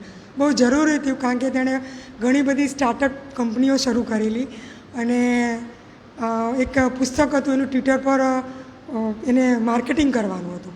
એટલે સોશિયલ મીડિયા પર આવવું જરૂરી હતું. પણ એને 25 દિવસમાં એને કેટલી શાંતિનો અનુભવ થયો તેના પર ત્યાં આ ઉદાહરણ પરથી લેખક એમ કહે છે, આપણા લેખક પુસ્તકના, કે સોશિયલ મીડિયા આપણો સમય બરબાદ કરે છે, ધ્યાન દઈને કામ કરવાની ક્ષમતા ઘટાડે છે. ફેસબુક, ઇન્સ્ટાગ્રામ જેવા ટૂલ્સ આપણું ધ્યાન ખેંચે છે અને મહત્ત્વના કામ પર ધ્યાન દેવું આપણું અઘરું બની જાય છે. જો આપણે ડીપ વર્ક પર માસ્ટરી મેળવવી હોય ને તો તમારા સમય અને ધ્યાન પર તમારું નિયંત્રણ હોવું જોઈએ. આ ઠસ્ટનું ઉદાહરણ જોયેલું. આટલું બધું આપણે એક્ટિવ રહેવાની જરૂર નથી. આપણે પેલું સૂત્ર જોયું ને, સમય ગુણ્યા ધ્યાનની માત્રા. તમે કેટલું ફોકસ કરો છો અને કેટલો સમય આપો છો, જો તમારા કંટ્રોલમાં હોય ને તો વાંધો નથી આવતો. એટલે કંટ્રોલ રાખવાની વાત કરી છે. હવે સૌથી આ તો એમને થસ્ટનની વાત કરી, એને પોતાનો બી અનુભવ કહે છે કે હું ફેસબુક યુઝ નથી કરતો, લેખક કહે. પણ જે ફેસબુક યુઝ કરે છે ને એને બધાને પૂછ્યું કે તમે ફેસબુક કેમ યુઝ કરો છો, તો બધાએ પોતપોતાની રીતે જવાબ આપ્યા. તેમાં ઘણાએ કીધું કે મનોરંજન માટે આપણી સાથે જોડાયા છે, મિત્રો શું કરે છે, ક્યાં ફરવા જાય છે એમની પોસ્ટ થકી જાણવા મળે છે, તેના પિક્સ પર કમેન્ટ કરવા માટે, લાઇક કરવા માટે અમે ફેસબુક સાથે જોડાયા છીએ. ઘણા તો પોતાની લેખન શક્તિ વધુ સારી કઈ રીતે થઈ શકે અને પોતાનું લખેલું પોસ્ટ કરી શકે એ જ માટે જોડાયા છે. ઘણા સારું વાંચી શકે એ માટે જોડાયા છે. ઘણા તો માત્ર મિત્રો બનાવવા માટે જોડાયા છે. ઘણાનું કહેવું કે સ્કૂલ સમયમાં મિત્રો સાથે કોન્ટેક્ટમાં રહેવું ફેસબુક દ્વારા સરળ બન્યું છે. હવે આ બધા કારણો કીધા, પરંતુ લેખક એમ કહે છે કે મને આમાંનું એક પણ કારણ સાચું લાગતું નથી, એટલે વાહિયાત અને બિનજરૂરી લાગે છે. એટલે લેખકને જરા બી પસંદ નથી. એમ કહે છે આ મુદ્દાઓ મહત્ત્વના છે જ નહીં. લેખક કહે છે કે આ પહેલાં ફેસબુક આવ્યું પહેલાં પણ આપણી પાસે મનોરંજન માટેના ઘણા સાધનો હતા. એવું નથી જો કાલે જ હું એમ કહું કાલે જો ફેસબુક બંધ થઈ જાય ને તો કોઈને કંઈ ખોટ થવાની નથી. પાછું એમ પણ કહે છે, હું માનું છું કે તમને સારા મિત્રો બનાવ્યા, સાચું છે, પણ એ સંદેશાની આપલેથી બનાવ્યા છે. એટલે આવા મિત્રો કેન્દ્ર સ્થાને હોતા નથી. એટલી ગાઢ મિત્રતા નથી હોતી. આપણે જોક્સ કહીએ ને કે 5000 ફ્રેન્ડ છે, તો તમે હોસ્પિટલમાં આવો તો કયો ફ્રેન્ડ આવીને ઊભો રહેવાનો છે, એના જેવું એમ. લેખક એમ પણ કહે છે કે હું એમ નથી કહેતો કે ફેસબુક તમારા માટે ઉપયોગી નથી, ઘણા માટે ઉપયોગી છે, હું એનો ઇનકાર કરતો નથી. પણ હું આવી લાભ મેળવી લેવાની વિચારધારાને કોઈપણ જાતનો લાભ મેળવી લેવાની માનસિકતા ગણું છું. હવે હું આમાં એક મારું પોતાનું એમ કરવા કહેવું તો ફેસબુક ખરેખર બધી રીતે હેલ્પફુલ નથી, પણ એમ જોઈએ તો કોઈક જગ્યાએ હેલ્પફુલ છે. હવે આપણો સયાજી લાઇબ્રેરી વૈભવનો આ જે વાર્તાલાપ થાય છે અહીં બેસીને આપણે માણીએ છીએ, પણ જે નથી આવી શક્યા ઘરે બેસીને ફેસબુક લાઈવ દ્વારા માણે જ છે, તો સૌથી મોટું ઉદાહરણ તો આ જ છે. બરાબર છે ને? એ તો આપણા દ્રષ્ટિકોણ પર છે, અને આપણે એને લાભ મેળવી લેવાની જે વૃત્તિ છે એમાં આપણે એનો કઈ રીતે લાભ લઈએ એ મહત્ત્વનું છે એમ. પણ લેખક એમ પણ કહે છે કે તમે જે પણ નેટવર્ક ટૂલ્સનો ઉપયોગ કરો તેના ફાયદાઓ ગેરફાયદાઓ તમારે ચોક્કસપણે જાણી લેવા જોઈએ અને સભાનપણે એનો ઉપયોગ કરવો જોઈએ. પાછું સ્પષ્ટતા પણ આપે છે. હું સ્પષ્ટ કરી દઉં કે ફેસબુકનો ઉપયોગ બંધ કરી દેવો જોઈએ એવું દરેકને કહેતો નથી, પણ જે પોતાનું લક્ષ્ય નક્કી કર્યું છે, જીવનમાં કંઈક સફળ બનવા માગે છે, તેમણે એવી સ્ટ્રેટેજી બનાવી છે, તેના આચરણ માટે ફેસબુક બંધ કરી દેવું જોઈએ. હવે કોની માટે આશીર્વાદરૂપ છે કે જે જોબ કરતા હોય પરિવારથી દૂર, વિદેશમાં હોય અથવા આપણા ઘરથી દૂર રહેતા હોય, તો તેના માટે તો આશીર્વાદ જ છે, કારણ કે એની સાથે આપણે ફેસબુક કે એવા કોઈ પણ નેટવર્ક ટૂલથી આપણે જોડાઈ શકીએ છીએ. એટલે તેની માટેનું સોશિયલ નેટવર્ક બહુ ઉપયોગી છે. અમુક ક્ષેત્રોમાં સોશિયલ મીડિયાની અવળી અસર છે. એમાં કહ્યું છે એમાં કયા ક્ષેત્ર છે? તો કસ્ટમ સર્વિસ, સામાજિક સમાનતા અને કોમ્પ્યુટર પ્રોગ્રામ ક્રેશ થવાની બાબતોનો સમાવેશ થાય છે.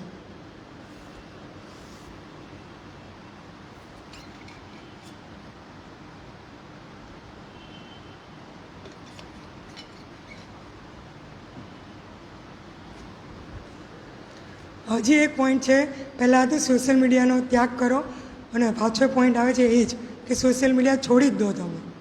તે માટે એક આપણને એક પ્રયોગ કરવાનું કહે છે.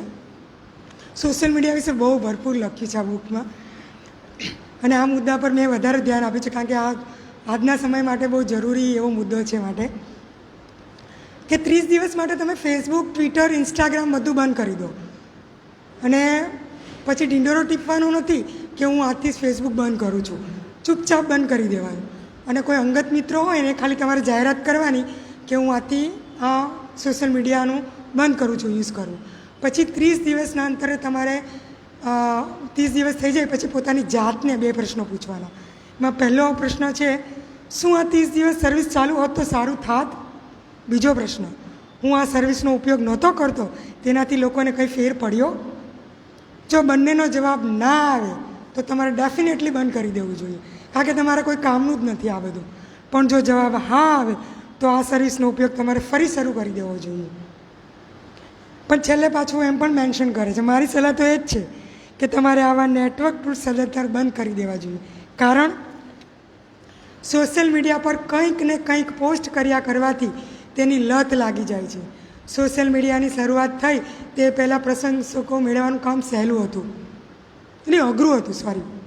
હવે એમ કહેવાય છે કે આટલું 7મે આસમાને કેમ પહોંચી ગયું એની લોકપ્રિયતા? એટલે એમ કે રાતોરાત ફેસબુક એટલું ફેમસ થઈ ગયું, ઇન્સ્ટાગ્રામ ફેમસ થઈ ગયું. તો આ વાટકી વ્યવહાર, દેશી ભાષામાં કહીએ ને કે કોઈ આપણે પોસ્ટ કરીએ ને એટલે લાઈક કરવાનું જે ટ્રેન્ડ ચાલુ થયો ને, એમાં કે તું મારી પોસ્ટ, મેં તારી પોસ્ટ લાઈક કરી, તું મારી પોસ્ટ લાઈક કર, મેં તારી પોસ્ટ પર કમેન્ટ આપી, તું મારી પોસ્ટ પર કમેન્ટ આપ. હવે આવી જે હોડ ચાલુ થઈ ને, જેને કારણે રાતોરાત સોશિયલ મીડિયા લોકપ્રિય થઈ ગયું છે. આવી ઉપર છેલ્લી વાત પર આપણું ધ્યાન જતું રહે છે, ડીપવર્ક આપણાથી થતું નથી.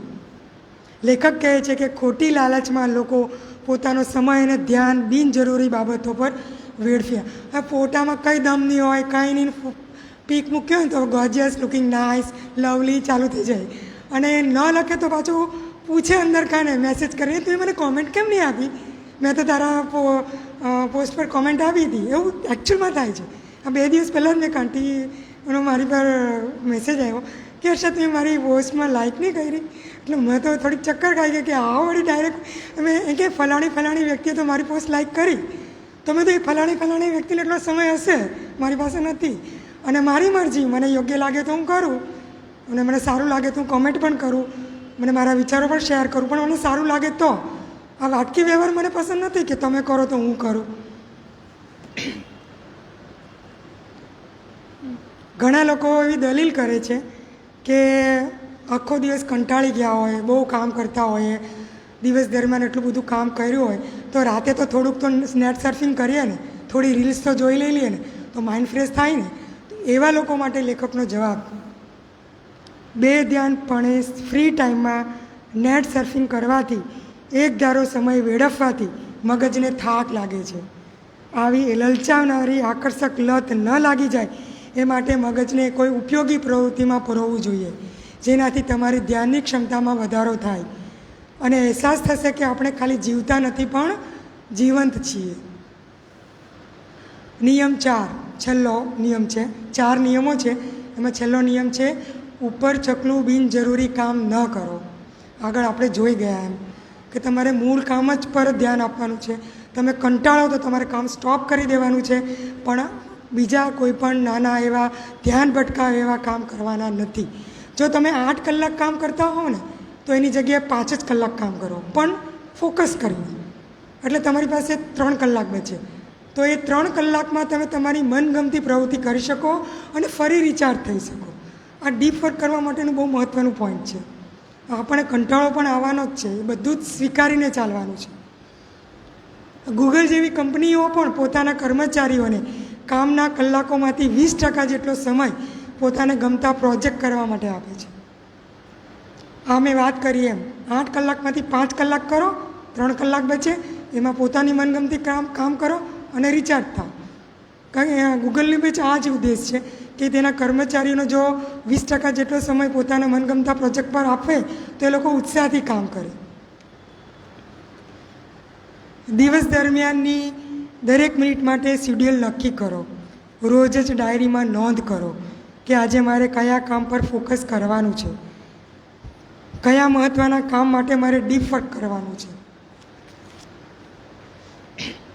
હવે બહુ મહત્ત્વનો એક પોઈન્ટ, જેમ સોશિયલ મીડિયાનો આપણે જોયો ને, એવી રીતે સૌથી વખોડ્યું છે ઈમેલને, જીમેલને, કે આ ઈમેલ છે ને સૌથી રૂકાવટભર્યું કામ છે.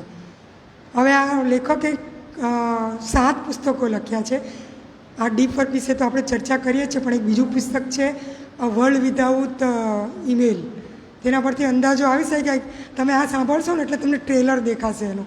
હું જ્યારે આ વાંચતી હતી ને તો મને ખ્યાલ આવી ગયો કે એ પુસ્તકમાં શું હશે. આ ટ્રેલર જ છે. ઈમેલને જબરજસ્ત વખોડ્યું છે અમને. લેખક કહે છે કે આજકાલ એવો ટ્રેન્ડ થઈ ગયો છે કે દરેક જગ્યાએ તમે ઈમેલ એડ્રેસ બધા પોતાનું આપી દે છે. મોટી મોટી બિઝનેસ કંપનીઓ પોતાની વેબસાઇટ પર ઈમેલ એડ્રેસ મૂકે છે, પ્રતિષ્ઠિત લેખકો ઈમેલ એડ્રેસ મૂકે છે, અને પછી પોતાના વાચકો પાસે એમના મંતવ્યો મંગાવે છે અને સામેથી જ આપી દે છે. એટલે કોન્ટેક્ટ બનાવવાનું સરળ કરી નાખ્યું છે. લેખક એનો વિરોધ કરે છે, કહે છે કે તમારો સંપર્ક બનાવવાનું સરળ ન બનાવો. લેખકે હું તો ઈમેલ એડ્રેસ રાખતો જ નથી અને કોઈને આપતો જ નથી. મારી પાસે એક ખાસ ઈમેલ એડ્રેસ છે, હું ખાસ વ્યક્તિને જ આપું અને એમાં પણ સ્પષ્ટતા કરી દઉં કે ભાઈ કયા સંજોગોમાં હું જવાબ આપીશ. હું જવાબ પણ નથી આપતો, એવું ચોખ્ખું જ કહે છે. એનો વિરોધ કરવાવાળા પણ ઘણે છે, કારણ કે ઘણા આજે હવે ઈમેલ એડ્રેસ પર તો આજે ઘણું બધું ચાલે છે. હવે એનો વિરોધ થવાનો સ્વાભાવિક છે. ઈમેલ કલ્ચરમાં એક માન્યતા છે કે જો તમે મને મેલ મોકલો તો મારે જવાબ આપવો જ જોઈએ, પણ બધા જ જવાબ આપવા જરૂરી નથી. તમારી ફુરસદે તમે જવાબ આપી શકો, એ પણ તમને યોગ્ય લાગે તો જ. જો તમે મેલનો જવાબ ન આપો તો કશું બગડી જવાનું નથી, એવું લેખક કહે છે. નોલેજ વર્કર્સને તો ઈમેલના જવાબ આપવા જરૂરી છે, કારણ કે એની જોબ છે. એ જો ઈમેલના જવાબ ન આપે તો તેને છુટ્ટી કરી દેવામાં આવે કે ભાઈ તું કાલથી આવતો નહીં, તું તારું કામ કરતો નથી, ઈમેલનો જવાબ આપતો નથી, એટલે એને છુટ્ટી આપી દેવામાં. પણ એવા નોલેજ વર્કર્સ સિવાય જે બીજા છે એમણે લેખક કહે છે કે ઈમેલના જવાબ આપવા જરૂરી નથી. નોલેજ વર્કર્સે પણ પોતાની વિવેક બુદ્ધિનો ઉપયોગ કરવાનો. જે સ્પષ્ટ હોય, વ્યવસ્થિત ઈમેલ હોય એના જ જવાબ આપવાના, એમ લેખક કહે છે. નોલેજ વર્કર્સને પણ એમ કહે છે કે તમારે આવા તમે છણાવટ કરી દેશો ને કે આ બહુ સરસ વ્યવસ્થિત રીતે લખાયેલો ઈમેલ છે તો હું એનો જવાબ આપું તો તમારું કામ ઓછું થઈ જશે. એટલે તમારું જે ડીપ વર્ક છે ને એમાં તમે ધ્યાન આપી શકશો. નકર તમારો બધું ફોકસ્ડ આ ઈમેલના જવાબ આપવામાં જ જતું રહેશે. લેખક બધા જ ઈમેલના જવાબ આપવાનું ટાળવા કહે છે. આ એપ્રોચ અપનાવવાથી થોડા વિખવાદ થઈ શકે એ પણ કહે છે. અમુક લોકોને માઠું પણ લાગશે, ખાસ કરીને એવા લોકો જે એવું માને છે કે ઈમેલનો જવાબ આપવો જરૂરી આપવો જ જોઈએ, એવા લોકોને તરત ખોટું લાગી શકે. એવું થાય તો ગણકારશો નહીં. આ બાબતે લેખક ફેરિસ પણ કહે છે કે આવા નાના મોટા વિખવાદની ટેવ પાડો. જો તમારા જીવનમાં આગળ વધવું હોય, સફળતા મેળવવી હોય, તો આવા વિખવાદ આવે તો એની આદત પાડી લો. લોકો બહુ જલ્દી તમારા આ એપ્રોચને સ્વીકારીને એડજસ્ટ થઈ જાય છે. લોકોના ઉતાવળે લખેલા અસ્પષ્ટ અને અયોગ્ય ઈમેલનો જવાબ નહીં આપો તો ઉથલ પાથલ થઈ જવાની નથી.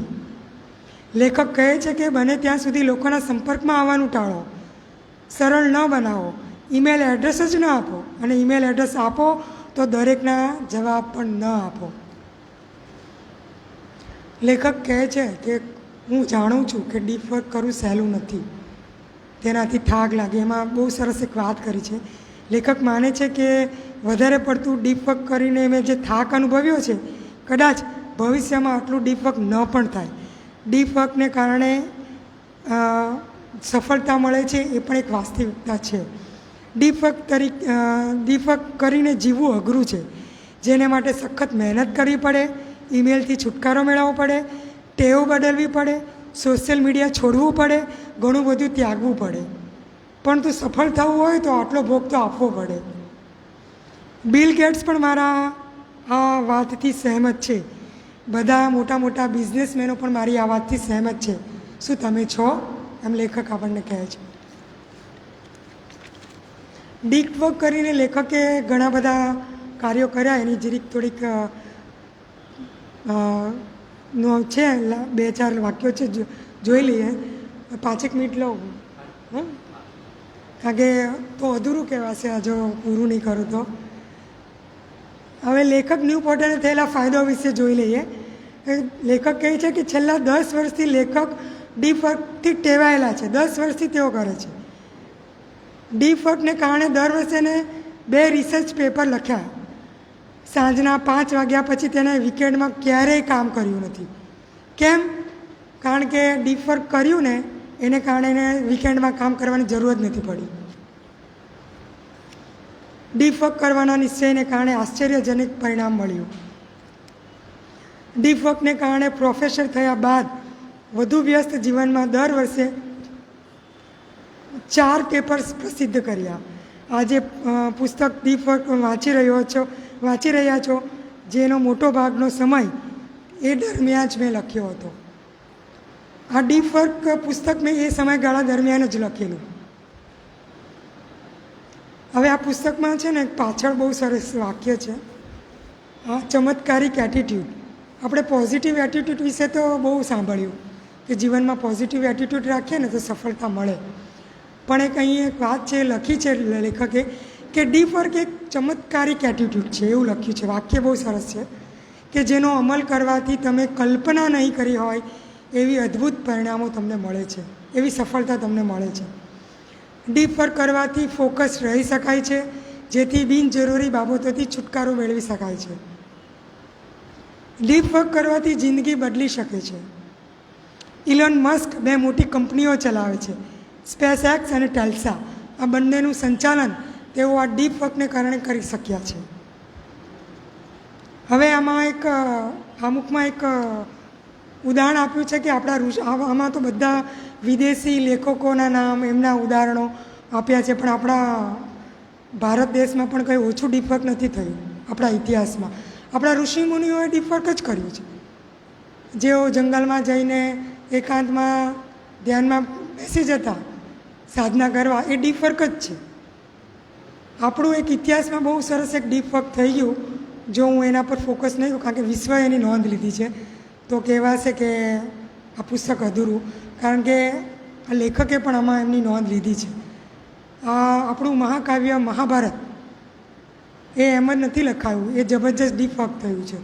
એને લખનાર વ્યાસ મુનિ અને લહિયા બન્યા હતા ગણેશજી. શ્લોક બોલતા ગયા હતા વ્યાસ મુનિ ને લખતા ગયા હતા ગણેશજી. તે બંને વચ્ચે એટલું જબરજસ્ત ડીપ વર્ક થયું છે, તેનું ઉદાહરણ આપ્યું છે.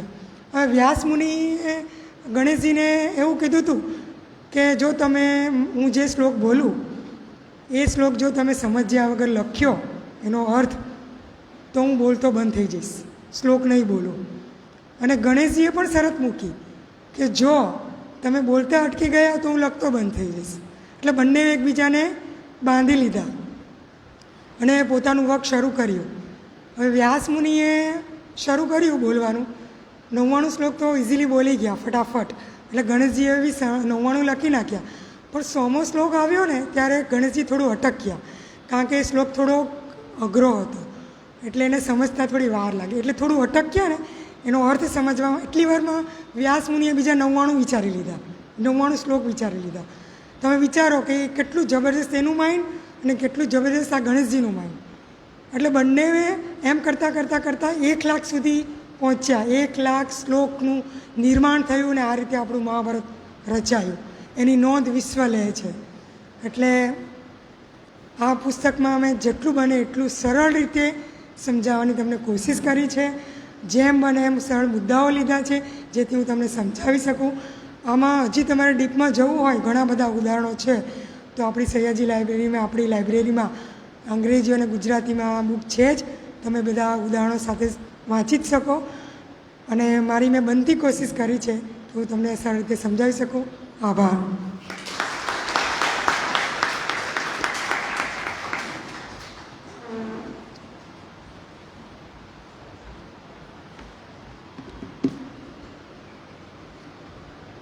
ખૂબ સુંદર પુસ્તકનું ખૂબ સરસ વર્ણન હર્ષાબેન, એ માટે આપને ખૂબ ખૂબ અભિનંદન.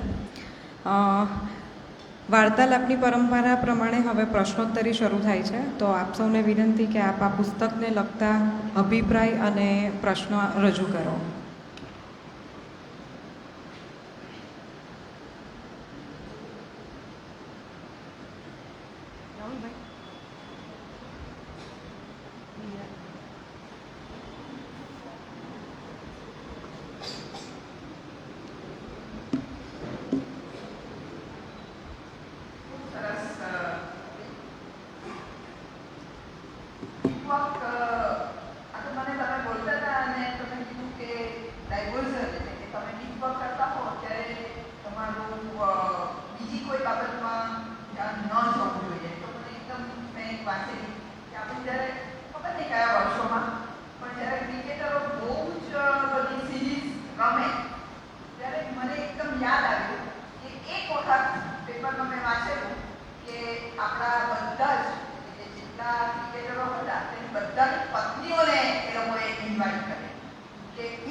મેન્શન કર્યું જ છે ને, મેં કીધું તેમ કે તમે 8 કલાક કરતા હો કામ, એમાંથી 5 કલાક તમારે ફોકસ રહેવાનું છે, પણ 3 કલાક તો તમે તમારા પોતાને આપવાના જ છે.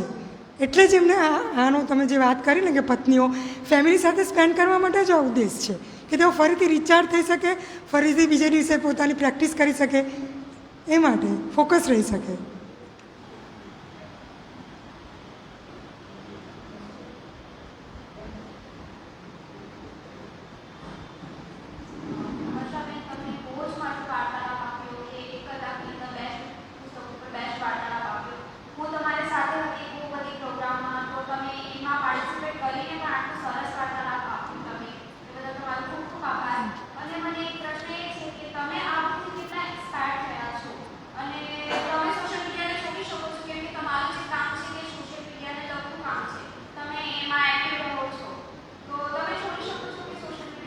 જો આમાં પહેલાં જ કીધું છે સમય અને ધ્યાનની માત્રા.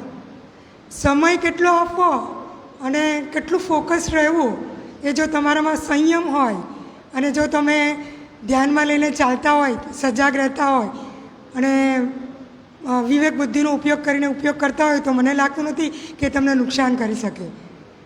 સદંતર તો બંધ પોસિબલ નથી. એનો ઓછો ઉપયોગ કરી શકીએ આપણે કે ભાઈ એટલી લિમિટમાં મારે એટલું જોવાનું છે, એટલું કરવાનું છે. કારણ કે જો 25 દિવસ માટે આપણે જોયું કે પેલા થર્સ્ટરને જે એવોર્ડ મળ્યો હતો એ પણ 25 દિવસ માટે એમને છોડી દીધું, પણ ફરીથી એને આવવું જ પડ્યું કારણ કે એની બુકનું એને માર્કેટિંગ કરવાનું હતું ટ્વિટર પર. એટલે સોશિયલ મીડિયા છોડી જ દેવું જોઈએ. હું એમ નહીં કહું ને, હું પણ નહીં છોડું ભાઈ. હું મારું મંતવ્ય કહું.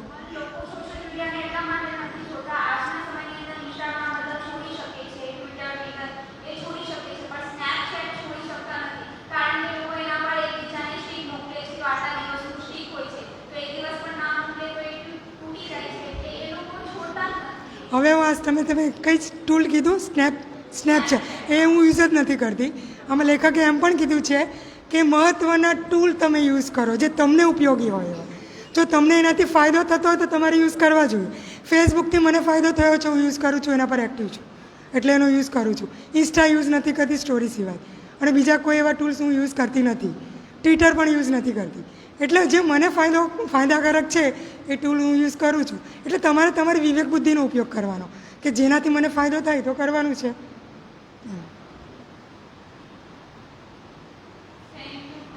જી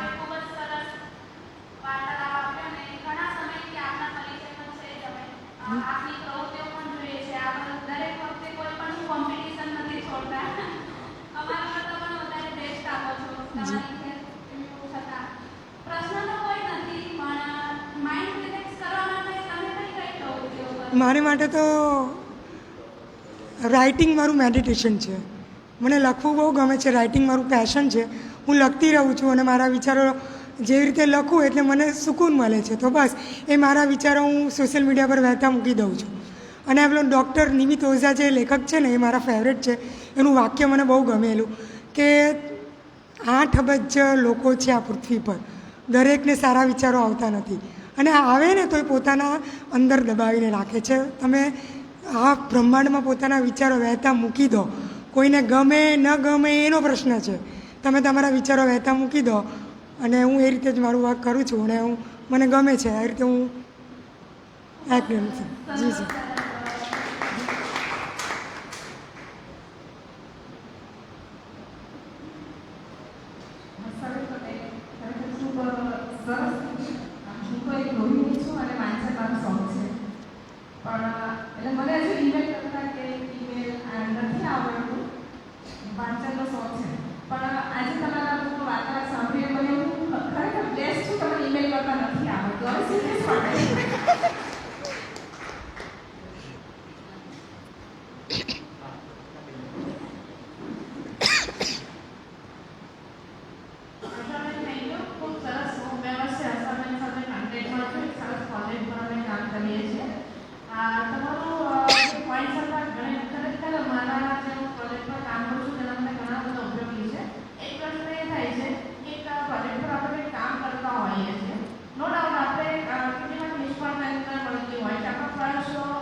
આમાં કહ્યું જ છે, મેં કહ્યું ને કેમ કે તમે તમારું ધ્યાન ભટકે એટલે વર્ક બંધ જ કરી દેવાનું. ભટકાવાનું જ નથી તમારું માઇન્ડ. એટલે તમે કંઈક કાર્ય કરતા હો અને તમને કંટાળો આવવા માટે એક લિમિટ હોય છે આપણી પણ. તમે બધાની પોતપોતાની કાર્યક્ષમતા અલગ અલગ હોય છે. કોઈ 3 કલાક કરી શકે, કોઈ 5 કલાક કરી શકે. અઘરું કામ કોઈ માટે માત્ર કલાકનું હોય છે, કલાકમાં થાકી જાય છે. એનું માઇન્ડ એની પ્રમાણે સેટ નથી થતું. તો તમારી કાર્યક્ષમતા પ્રમાણે તમે વર્ક કરી શકો એમ વાત છે. દરેકને કોઈની સાથે તમે ચોક્કસ જોડી ન શકો કે આને હું આ વ્યક્તિ એટલું વર્ક કરે છે તો હું એ પ્રમાણે વર્ક કરી શકું.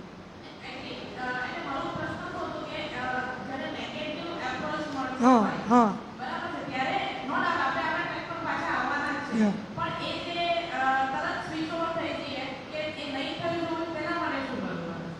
હા તો એના પર તો આપણે પોઝિટિવ થિંકિંગ રાખવી જ પડે, કમ્પલસરી છે. તમારું ધ્યાન નેગેટિવ બાબતો પર ન જાય એ તો તમારે જોવું જ પડે. દાખલા તરીકે હું તમને એક વાત કહું કે આપણે ડિસ્ટર્બ કરતી બાબતો જે છે પહેલી રોમાં મૂકવાની જ નહીં, એ છેલ્લી રોમાં જ મૂકવાની, એટલે એના પર ધ્યાન જાય જ નહીં. આપણે પહેલી રોમાં જ એને એમાં મૂકવાની છે.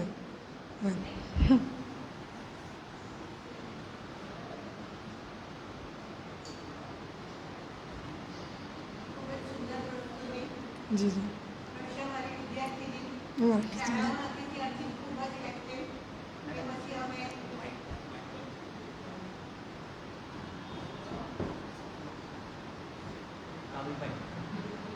હેલો, હાજી.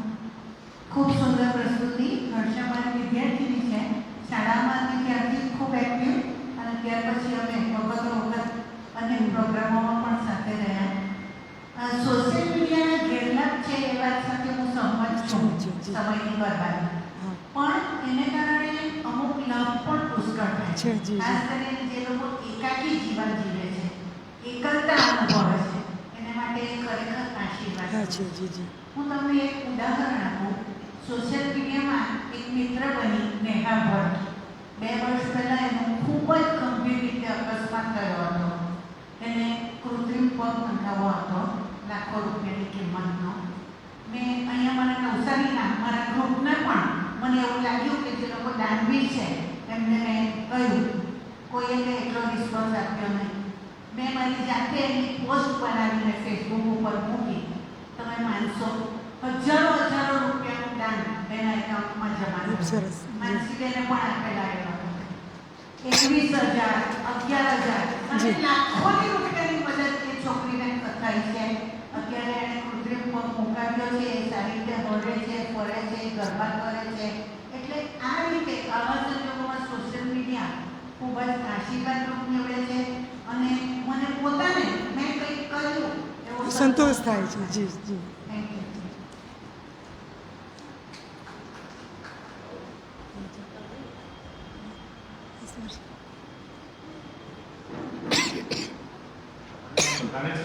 Social media is an addiction.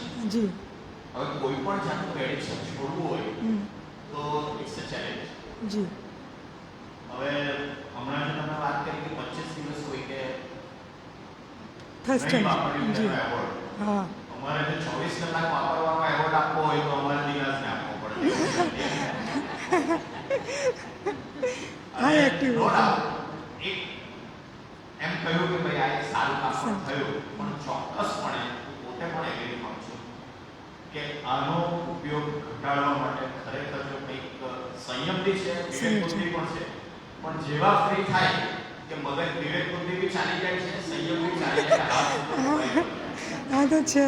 એને માટે ઠીક છે કે આપણે કઈ રીતે સંયમ મેળવવો, કારણ કે કોઈ પણ એડિક્શન છોડવા માટેના અત્યારે ક્લાસીસ ચાલતા હોય. હા, એ જ ને. આને માટેના કંઈક ક્લાસીસ છે. મન ગમતી પ્રવૃત્તિઓ તરફ લઈ જાઓ. આવું તો કેવું છે. હા. હા. સોશિયલ મીડિયા ખરેખર આશીર્વાદ છે કે શ્રાપ છે, એટલે આના ઉપર મારે ત્યાં લેક્ચર જોઈએ છે. કોઈની તૈયારી હોય તો મને કહેજો. આ સિક્કાની 2 બાજુ રહેવાની સર, નેગેટિવ અને પોઝિટિવ બંને અસર છે આની.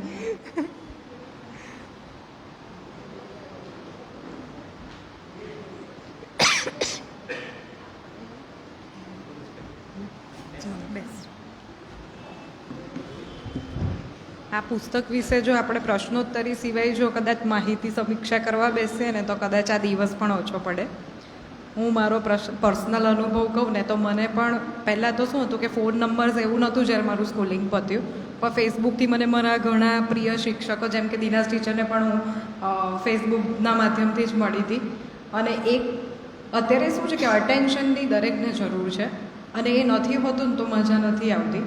ફેસબુક મારું એક જ કામ બહુ સરસ પાડે પૂરું, મને બર્થડે કોઈના યાદ નથી રહેતી, એટલે હું રોજ રાત્રે ચેક કરું કાલે કોનો વર્ષગાંઠ છે, હું એને વિશ કરી દઉં, જેથી એને કમ્યુનિકેશન રહે આપણું. એ સિવાય હું કંઈ બહુ યુઝ કરતી નથી, પણ ઉપેક્ષાની સાથે અપેક્ષા પણ જોડાયેલી છે, એટલે આને બહુ ક્રિટિસિઝમ તરીકે આપણે ના લઈ શકાય. આભાર, ખૂબ ખૂબ આભાર હર્ષાબેન, અને શ્રોતા મિત્રોનો પણ ખૂબ ખૂબ આભાર. હવે દીપકભાઈ આવશે અને આપણે આગળની માહિતી આપશે. આભાર.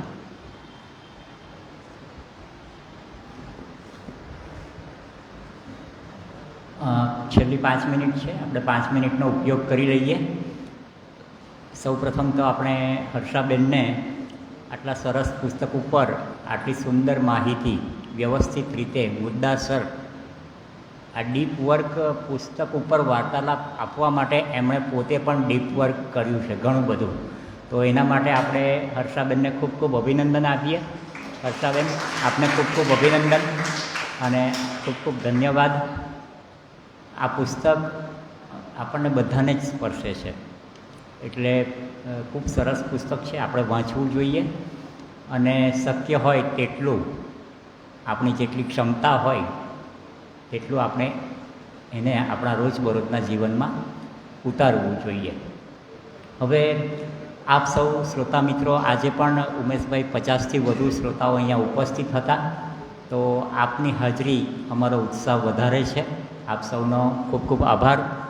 ખાસ તો હર્ષાબેનના કુટુંબીજનો, એમના મમ્મી, પપ્પા, બેન, ભાઈ, એમના મિત્રો બધા, એમના આચાર્યો, શિક્ષકો બધા આવેલા, દિનાશ મેડમ, અમિત સર, એ બધા આવેલા, એમનો ખૂબ ખૂબ આભાર.